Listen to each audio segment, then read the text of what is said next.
It's primary day in New Jersey, and voters have less than 2 hours left to cast their ballots tonight.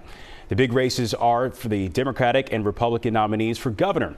CBS News Philadelphia's Dan Snyder is here with what experts are looking for. Dan. Hey, Don. Yeah, 11 candidates amongst the two major parties, and many of the candidates are running competitive operations, spending a lot of money, and this could lead to very close margins of victory. First, let's take a look at those candidates on the Democratic side. There are 6 candidates, pretty extensive political backgrounds among them, 2 members of Congress, 2 mayors of some of the largest cities in the state, the longest serving Senate president in state history, and the head of one of the state's most powerful unions. On the Republican side, you can see 5 candidates spread across the political spectrum there. Jack Ciattarelli, a familiar name, the Republican nominee from 4 years ago. He also won President Trump's endorsement in this race. Now, Rutgers professor Kristoffer Shields tells me turnout will be one of the things he's most interested in watching tonight.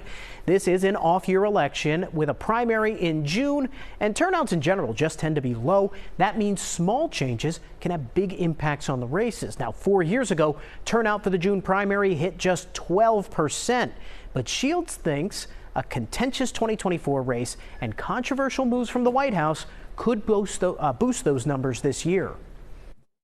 I do think it will be higher than 4 years ago, partially because of that, partially because I think it's the first official opportunity for people to make their voices heard. So whether it's to show support for the presidential administration or to show resistance to it, I think that we will see more people exercising that right here in the primary. Now, those raw turnout numbers won't be the only thing we'll keep an eye on. We'll also be watching who turns out to vote, particularly in that Democratic race where all 6 of those candidates appear to be bunched together. Shields says the winner will likely be the candidate who can actually get their supporters to cast a ballot in this race. Don. All right, Dan, you got this thing covered like a glove. We'll see you tonight at 11.